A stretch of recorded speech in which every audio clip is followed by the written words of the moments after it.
जब भी बहुपति प्रथा की बात होती है तो हमें सिर्फ एक ही उदाहरण याद आता है, द्रौपदी का। द्रौपदी महारानी कुंती के पांचों पुत्रों पांडवों की पत्नी थी, इसलिए द्रौपदी को पांचाली भी कहा जाता है।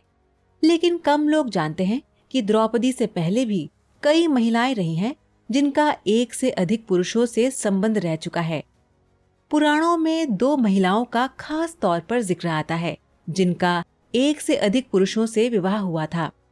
द्रौपदी के संग पांचों भाई की शादी के विषय पर जब कुंती युधिष्ठिर से पूछती है कि क्या इससे पहले भी इतिहास में ऐसा कोई उदाहरण है, तो युधिष्ठिर बताते हैं कि ऐसा पहले हो चुका है।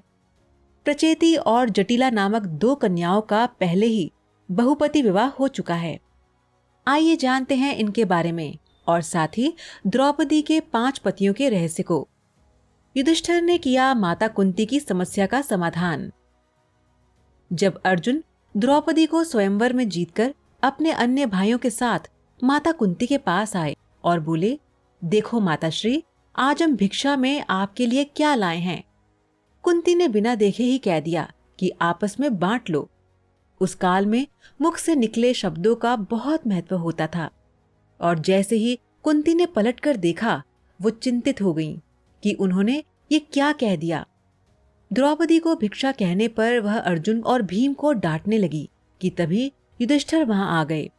सारी बात समझने के बाद युधिष्ठिर कुंती के सवाल का जवाब देते हुए बोले कि प्राचीन काल में भी ऐसा हो चुका है कि एक स्त्री के कई पति हुए हैं और ये धर्म संगत रहा है। श्री कृष्ण ने खोला 5 पतियों का रहस्य। इसके बाद श्री कृष्ण वहां आ गए और बताया कि कैसे द्रौपदी के लिए कुंती के मुंह से ये शब्द निकले और क्यों द्रौपदी को 5 पतियों की पत्नी बनना होगा। श्री कृष्ण ने द्रौपदी को याद दिलाया कि पिछले जन्म में कैसे द्रौपदी ने भगवान शिव की तपस्या कर ऐसे वर की कामना की थी जो धर्मराज की तरह न्यायप्रिय, ज्ञानी, सौंदर्य में सबसे उत्तम, सर्वश्रेष्ठ गदाधारी और महान धनुर्धर हो, जो सर्वगुण संपन्न हो। क्योंकि इतने गुण एक ही पुरुष में होना संभव नहीं है, इसीलिए द्रौपदी को अपने वरदान के फल स्वरूप 5 पति मिले हैं। 10 पतियों संग एक कन्या का विवाह। सृष्टि की रचना के बाद इसके संचालन के लिए ब्रह्मा जी ने अपने 10 मानस पुत्रों को उत्पन्न किया, जिन्हें प्रचेता कहा गया। इन्हें सृष्टि के संचालन की जिम्मेदारी सौंपी गई। चंद्रमा ने इन सभी प्रचेताओं का विवाह वृक्ष कन्या और यक्ष की बहन मारिशा से कराया। प्रचेताओं से विवाह होने के कारण इन्हें प्रचेती और प्रचीति नाम से जाना जाने लगा। फिर प्रचेताओं और चंद्रमा के आधे आधे तेज से मारिशा ने दक्ष प्रजापति को जन्म दिया। दक्ष प्रजापति ने ही सृष्टि संचालन का कार्य आगे बढ़ाया और मैथुनी सृष्टि का विकास हुआ। इन्होंने अपनी 10 कन्याओं का विवाह धर्म से करवाया, 27 कन्याओं का विवाह चंद्रमा से और इन्हीं की पुत्री सती से भगवान शिव का विवाह हुआ था। जटिला के थे 7 पति। गौतम ऋषि के कुल में जटिला नाम की कन्या हुई। इनका विवाह 7 ऋषियों से हुआ था। संस्कृत साहित्य में गौतम का नाम अनेक विद्याओं से संबंधित है। वास्तव में गौतम ऋषि के गोत्र में उत्पन्न किसी भी व्यक्ति को गौतम कहा जा सकता है, अतः ये व्यक्ति का नाम न होकर गोत्र का नाम है।